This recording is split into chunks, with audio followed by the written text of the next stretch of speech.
today, Okay. we are going headfirst into here today, gone tomorrow. Ooh. All those trends that had their moment in the spotlight and then vanished, sometimes leaving us scratching our heads. It's amazing how they capture our attention for a brief, shining moment and then poof. Yeah. They're gone, almost like they never existed.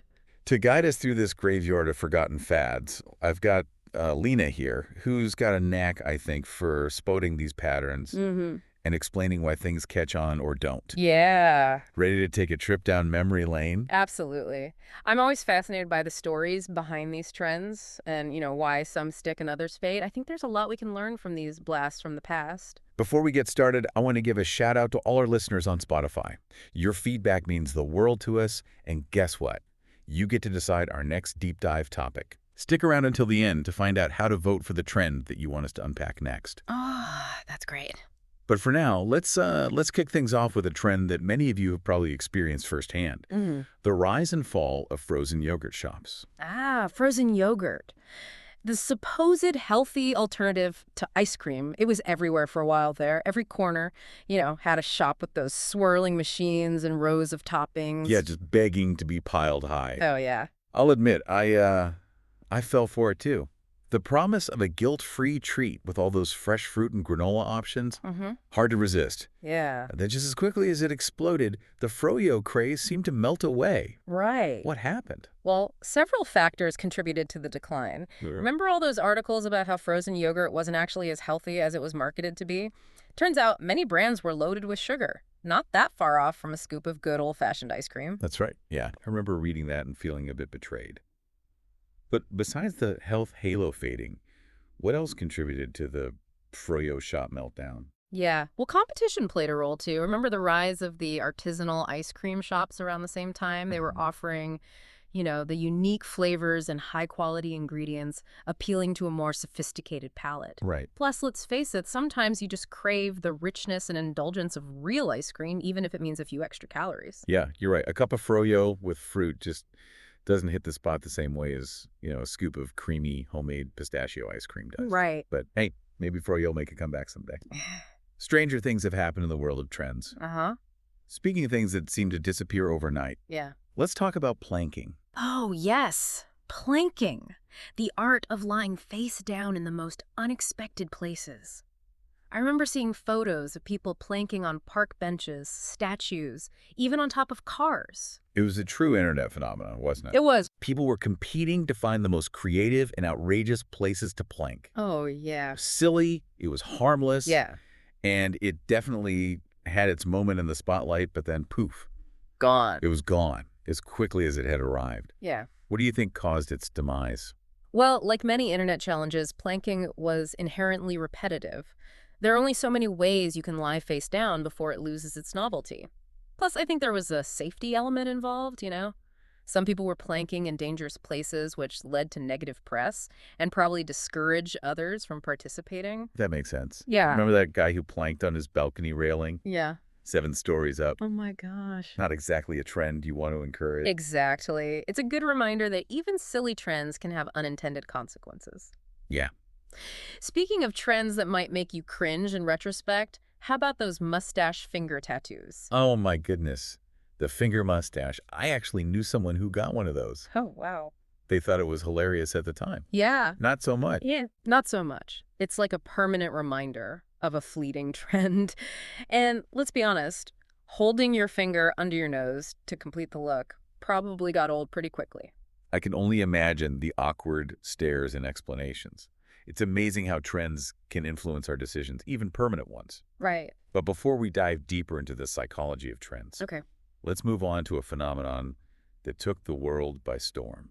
The Harlem Shake. The Harlem Shake. Now, that was a chaotic explosion of energy. It was like a flash mob meets a music video gone wild. It seemed like everyone was doing it, from students in dorm rooms to office workers in boardrooms. Everyone, yeah. It was fun, it was silly, and it was a perfect example of how the internet can make something go viral overnight. Right. And just as quickly as it spread, It vanished. Yeah. People moved on to the next shiny object, the next viral challenge. Right. Yeah. Speaking of things that were hyped as the next big thing, Okay. remember Segways? Oh, yeah. They were going to revolutionize transportation? Yeah. We were told. Cities would be redesigned to accommodate these personal transporters. Yeah, the future. What happened there? Well, the Segway definitely had that cool factor. It was futuristic, it was sleek, Mm-hmm. but it was also bulky and expensive and not exactly practical for navigating crowded streets or Now, sidewalks. let's be honest, they weren't exactly the most graceful things to ride. I Right. remember seeing people kind of wobble around on them, Yeah. looking like they were about to take a tumble at any moment. Oh, yeah, I remember that too. The hype didn't match the reality, and the Segway ultimately became more of a novelty item than a mainstream mode of transportation. Hmm. What about NFTs? They seem to Yeah. come out of nowhere and dominate the headlines for a while. NFTs or non-fungible tokens. They were the digital gold rush of 2021, weren't they? Suddenly, everyone was buying and selling digital art, memes, and even tweets for exorbitant amounts of money. I remember feeling like I was missing out on something huge. Everyone was talking about NFTs, Yeah. but I couldn't wrap my head around what they actually were. Yeah. To understand NFTs, you have to understand blockchain, the technology that underpins them. Right. It's a decentralized and tamper-proof ledger that allows for the creation of unique digital assets. Okay. So in essence, you're buying a piece of digital ownership, Hmm. a verifiable record that you own that specific digital item. Okay, that makes a bit more sense. Yeah. But why did the NFT craze fizzle out? Well, the market was incredibly volatile. Oh, I see. Values skyrocketed and then plummeted just as quickly. Right.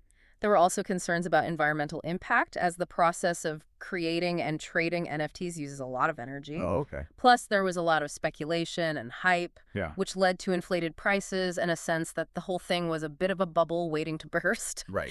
NFTs still exist, but they've moved away from that frenzied speculation and are finding more practical applications in areas like digital identity, supply chain management, and even the future of art collecting. It's not just about owning a JPEG of a Bored Ape anymore. Exactly.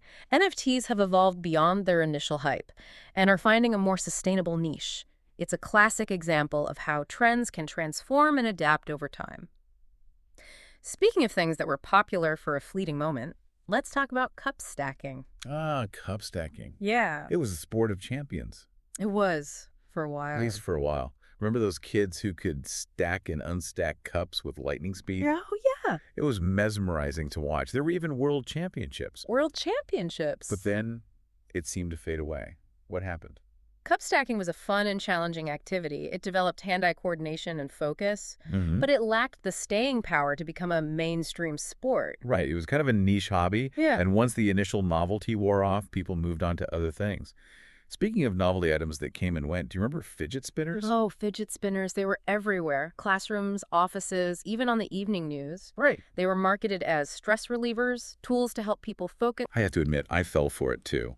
I bought a fidget spinner thinking it would help me concentrate, but it ended up being more of a distraction. Yeah, they were definitely mesmerizing to watch, but the hype far exceeded their actual benefits. We actually did a whole deep dive episode on fidget spinners a while back, didn't we? That's right. If you're curious about the rise and fall of the fidget spinner, go back and give that episode a listen. We covered everything from the science behind their supposed benefits to the marketing tactics that made them a global phenomenon. Yeah. But for now, let's spin our way over to the next trend. 3D everything. 3D. Remember when it was going to be the future of entertainment? 3D movies, 3D TVs, even 3D phones. Everyone was scrambling to get on board. I still have a pair of those clunky 3D glasses somewhere. I know. The promise was immersive, groundbreaking entertainment, Yeah. but did it live up to the hype? Not really. The glasses were uncomfortable, the 3D effect wasn't always that impressive, and it often caused headaches. Yeah. And let's not forget the price tag. You needed a special TV, special glasses, Yeah. and then you had to pay extra for the 3D movies. Yeah. It just wasn't sustainable. No. So 3D retreated back into its niche, mostly used for big-budget blockbusters where the visuals really benefit from that added dimension. Right. Yeah. It's amazing how trends can be influenced by factors like comfort and cost. Speaking of fashion choices that may have been a bit much, remember double polo shirts with popped collars? Oh, yes. The epitome of early 2000s preppy style. Right. It was a look that definitely had its moment, but I'm not sure it's one we'll be seeing make a comeback anytime soon. It's funny how trends that seem so cool at the time can become so dated so quickly. It makes you wonder what current fashion trends will make us cringe in a few years. But before we spiral down that rabbit hole, let's talk about a piece of tech that was ahead of its time. Google Glass. Google Glass. The augmented reality glasses that promise to change the way we interact with the world. It was like something straight out of a sci-fi movie. I know. You could get directions, Mhm. take pictures, access information, Yeah. all with a voice command. It was groundbreaking technology, Yeah. but it arrived before the world was ready, I think. Yeah. The price tag was a major barrier, there were privacy concerns, and let's face it, they looked a bit geeky. Yeah, the glass hole stereotype didn't help. Right. It's a shame because the potential of augmented reality is incredible, Yeah. but Google Glass just wasn't the right product at the right time. Maybe someday they'll try again with a more refined design and a better understanding of social norms. Yeah. Speaking of things that push boundaries, let's talk about the original formula for Loco. Ah, yes. The infamous blackout in a can. Yes. This caffeinated alcoholic beverage gained a reputation for its potent effects and quickly became a college party staple. I remember hearing stories about Four Loko and thinking, that sounds like a recipe for disaster. Oh, yeah. And it was. It was. There were concerns about its safety. Yeah. Due to the combination of high alcohol content and caffeine. Yeah. It led to regulatory crackdowns, Right. and the original formula was eventually banned.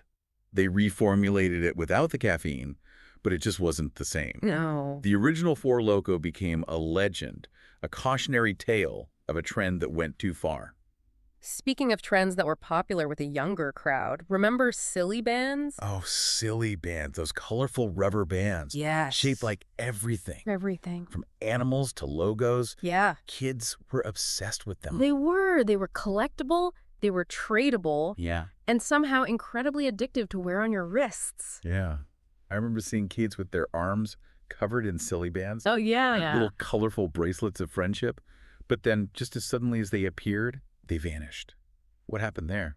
Well, like many fads, the novelty of silly bands eventually wore off. Yeah. Once everyone had a collection, the trading frenzy died down, Right. and they ended up in the bottom of toy boxes or forgotten in backpacks. It's amazing how quickly things can go from must-have to yesterday's news. And speaking of things that quickly became obsolete, let's talk about dual discs. Dual discs. The idea was to have a CD on one side and a DVD on the other. Yeah. It seemed like a good idea at the time.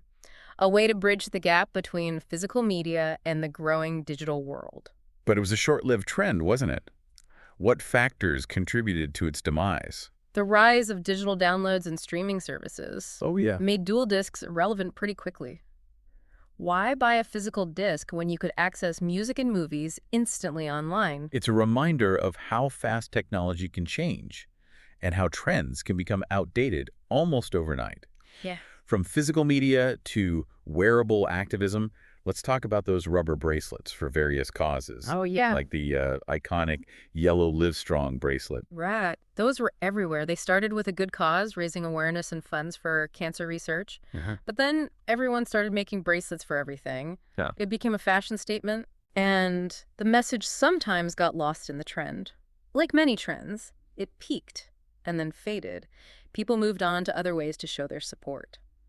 Speaking of trends that involved physical movement, let's revisit the mannequin challenge. Oh, the mannequin challenge.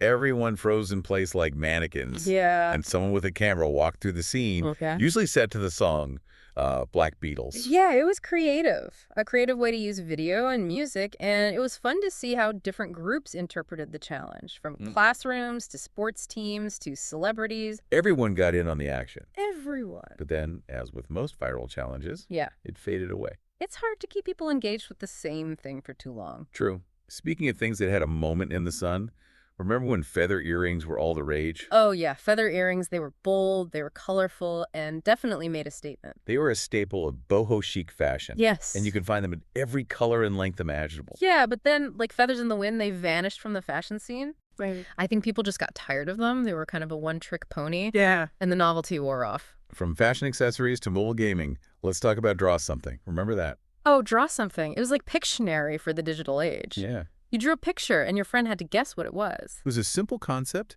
but it was incredibly addictive. Yeah. People were spending hours drawing and guessing, and it was a great way to connect with friends. But then Zynga, the company that made Words with Friends, acquired Draw Something, and things started to go downhill. Right. The app became more commercialized, and the user experience suffered. People lost interest, and Draw Something faded into the app graveyard. The app graveyard. Sad. The classic example of a trend that was ruined by corporate greed. Moving on to a trend that was more of a phenomenon than a fad, the dress. Ah, the dress, the garment that divided the internet. It was a simple photo of a dress, but people couldn't agree on what color it was. I know. Black and blue or white and gold. It sparked fierce debates, scientific explanations, and even celebrity opinions. It was a true you-had-to-be-there moment. I remember feeling like I was going crazy. I know. Because I saw one color and my friends swore it was another. I know. The intensity of the debate was incredible, but it was also a fleeting moment in internet history. Yeah. Once the mystery was solved, people moved on. It's a reminder that sometimes trends are less about the actual thing and more about the collective experience. And speaking of collective experiences, we can't forget about Pokemon Go. Oh yeah, Pokemon Go, the augmented reality game that took the world by storm. People were walking around their neighborhoods, parks, and cities, Everywhere. trying to catch virtual Pokemon on their It phone. was a global phenomenon. Yeah. You couldn't go anywhere without seeing people glued to their phones, flicking Pokeballs at, invisible creatures. It was a great way to get people outside and interacting with each other, even if it was just a battle for control of a gym. It was a fitness craze, disguised as a game. Absolutely. But, like all trends, the initial frenzy eventually subsided. People caught most of the Pokemon, the novelty wore off, and life went back to normal. Sort of. Pokemon Go is still around, Yeah. and it has a dedicated fan base. Yes. It's proof that a trend can evolve and adapt, finding a sustainable niche even after the initial hype fades. Speaking of adapting, let's talk about a footwear trend that attempted to revolutionize the way we run. Barefoot toe shoes. Ah, yes. Those shoes that look like gloves for your feet. Vibram 5 fingers, if I remember correctly. That's the one. The idea was to mimic running barefoot Right. while still providing some protection. I remember when those first came out, people were either intrigued or completely repulsed. They were supposed to strengthen your foot muscles and improve your running form by encouraging a more natural gait. They definitely had their fans, mostly among runners who were looking for a more minimalist approach. But I think the unique five-toed design was a barrier for a lot of people. Not everyone was ready to embrace that aesthetic. The look was definitely polarizing. Right. Some people loved them, while others found them downright bizarre. I think the lack of mainstream appeal ultimately contributed to their decline. Maybe they'll make a comeback someday, though. Maybe. Fashion is cyclical after all. Right. Speaking of things that cycle back, let's talk about a trend that was less about fashion and more about fear. Creepy clown sightings. Oh yeah, that was a strange one. Back in 2016, it seemed like creepy clowns were popping up everywhere. I remember feeling a bit uneasy even going to the park with my kids. It started with a few isolated reports, but it quickly escalated into a full-blown phenomenon. Yeah. People were seeing clowns lurking in the woods, standing on street corners, even chasing cars. It was like something out of a nightmare. Right. And it played on people's deepest fears. Yeah. Social media definitely amplified the hysteria. With videos and photos of creepy clown sightings going viral, it got so bad that some schools and communities had to issue warnings and cancel events. It's interesting how a trend can tap into our collective anxieties and create such a widespread sense of unease. It shows how quickly a seemingly harmless prank can spiral out of control, especially in the age of social media. Right? Thankfully, the creepy clown craze eventually died down. Yeah. But it left a lot of people with a lingering fear of clowns. Maybe that's why we haven't seen a resurgence of clown-themed trends lately. Maybe so. It's a good reminder that trends can have a real impact, both positive and negative. But that's what makes looking back at them so fascinating. It's a window into how our culture changes and how easily we can be swept up in the latest fad. It makes you wonder what current trends will be the subject of future deep dives. What do you think? Any predictions? That's a tough one. Trends are so unpredictable. Yeah. But that's what makes them so intriguing. Who knows what the next big thing will be? Only time will tell. Speaking of time, we've covered a lot of ground in this episode. We've explored 22 trends that once captivated the spotlight and then vanished, leaving behind memories, nostalgia, and maybe a little bit of cringe. A little bit of cringe. From the rise and fall of frozen yogurt shops to the bizarre world of creepy clown sightings, we've delved into the ephemeral nature of trends and why some things just don't last. But before we wrap things up, I want to remind you that you, our amazing listeners, get to choose the topic of our next deep dive. That's right. Head over to our Spotify page and leave a comment letting us know which trend you're dying to know more about. We'll be taking your votes into account and choosing the trend with the most interest. We're so excited to see what you choose. It's going to be epic, so what are you waiting for? Yeah. Go vote. Go vote. And until next time, keep your eyes peeled for those trends that are here today. And gone tomorrow. Thanks for joining us on the deep dive. Yeah.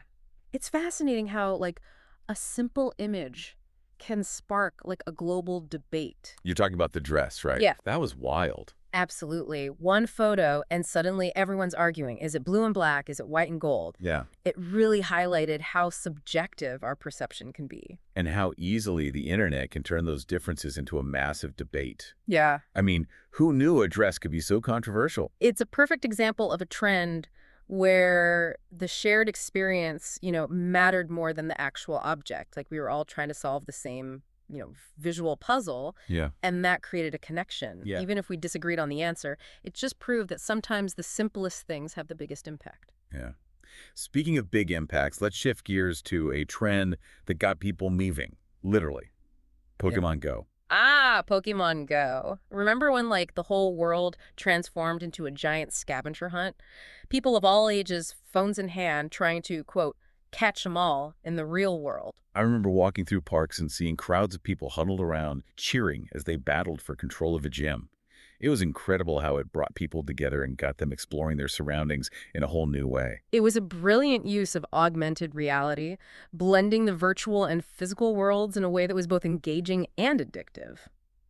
Plus, it got people moving. I remember seeing groups of friends walking for miles just to hatch eggs and catch rare Pokemon. Yeah, it was a fitness craze disguised as a game. But like all trends, the initial frenzy eventually subsided. Yeah. People caught most of the Pokemon, the novelty wore off, and life went back to normal. Sort of. Pokemon Go is still around. Yeah. And it has a dedicated fan base. It's proof that a trend can evolve and adapt, Right. finding a sustainable niche even after the initial hype fades. Speaking of adapting, let's talk about a footwear trend that attempted to revolutionize the way we run. Barefoot toe shoes. Ah, yes, those shoes that look like gloves for your feet. Vibram 5 fingers, if I remember correctly. That's the one. The idea was to mimic running barefoot Right. while still providing some protection. I remember when those first came out, people were either intrigued or completely repulsed. They were supposed to strengthen your foot muscles and improve your running form by encouraging a more natural gait. They definitely had their fans, mostly among runners who were looking for a more minimalist approach. But I think the unique five-toe design Yeah. was a barrier for a lot of people. Not everyone was ready to embrace that aesthetic. The look was definitely polarizing. Some people loved them, while others found them downright bizarre. I think the lack of mainstream appeal ultimately contributed to their decline. Maybe we'll make a comeback someday, though. Maybe, yeah. Fashion is cyclical, after all. Right. Speaking of things that cycle back, let's talk about a trend that was less about fashion and more about fear. Creepy clown sightings. Oh, yeah. That was a strange one. He was. Back in 2016, it seemed like creepy clowns were popping up everywhere. I remember feeling a bit uneasy, even going to the park with my kids. It started with few isolated reports, but it quickly escalated into a full-blown phenomenon. People were seeing clowns lurking in the woods, standing on street corners, even chasing cars. It was like something out of a nightmare. Right. And it played on people's deepest fears. Yeah. Social media definitely amplified the hysteria, with videos and photos of creepy clown sightings going viral. Wow. It got so bad that some schools and communities had to issue warnings and cancel events. It's interesting how a trend can tap into our collective anxieties and create such a widespread sense of unease. It shows how quickly a seemingly harmless prank can spiral out of control, especially in the age of social media. Right. Thankfully, the creepy clown craze eventually died down. Yeah. But it left a lot of people with a lingering fear of clowns. Maybe that's why we haven't seen a resurgence of clown-themed trends lately. Maybe so. It's a good reminder that trends can have a real impact, both positive and negative. But that's what makes looking back at them so fascinating. It's a window into how our culture changes and how easily we can be swept up in the latest fad. It makes you wonder what current trends will be the subject of future deep dives. What do you think? Any predictions? That's a tough one. Trends are so unpredictable, but that's what makes them so intriguing. Who knows what the next big thing will be? Only time will tell. Speaking of time, we've covered a lot of ground in this episode. We've explored 22 trends that once captivated the spotlight and then vanished, leaving behind memories, nostalgia, and maybe a little bit of cringe. A little bit of cringe. From the rise and fall of frozen yogurt shops to the bizarre world of creepy clown sightings, we've delved into the ephemeral nature of trends and why some things just don't last. But before we wrap things up, I want to remind you that you, our amazing listeners, get to choose the topic of our next deep dive. That's right. Head over to our Spotify page and leave a comment, letting us know which trend you're dying to know more about. We'll be taking your votes into account and choosing the trend with the most interest. We're so excited to see what you choose. It's going to be epic, so what are you waiting for? Go vote. And until next time, keep your eyes peeled for those trends that are here today. And gone tomorrow. It's amazing how these trends take us back, isn't it? Like each one is a little time capsule Yeah. of our collective past. It really is. It's fascinating to see how tastes, interests, Yeah. and even our fears can change so dramatically in such a short span of time. And makes you realize that nothing is truly permanent. Yeah. Not even those trends that feel like they'll be around forever. I mean, who would have thought that fidget spinners would one day be relics of the past? I know, right? It's a good reminder to appreciate the things we enjoy while they're here. Yeah. You never know when they might disappear or Yeah. evolve into something completely different. But maybe that's part of the allure of trends. Their fleeting nature makes them feel special, almost exclusive, like you're part of a secret club while it lasts. And then when the trend fades, you're left with these shared memories and inside jokes that connect you to others who were there, who experienced it with you. Yeah, exactly. It's like a badge of honor, a sign that you lived through a particular cultural moment, whether it was the Harlem Shake era or the peak of the Pokemon Go craze. Those shared experiences shape our collective identity, don't they? They absolutely do. And revisiting them, like we've done today, can spark some really interesting conversations and insights. We've certainly covered a lot of ground today. From the rise and fall of frozen yogurt shops to the bizarre world of creepy clown sightings, we've explored 22 trends that once ruled our lives and then faded into the background. We've laughed, we've cringed, and maybe even learned a thing or two about ourselves along the way. Hopefully, we've sparked your curiosity about the trends that shaped our culture. But the conversation doesn't end here. Don't forget that you, our amazing listeners, have the power to choose our next deep dive topic. So head over to our Spotify page and leave a comment, letting us know which of the trends we discussed today you'd like us to explore further. We can't wait to see what you choose. It's going to be epic. Until then, keep exploring, keep discovering, and keep your eyes peeled for those trends that are here today. And gone tomorrow.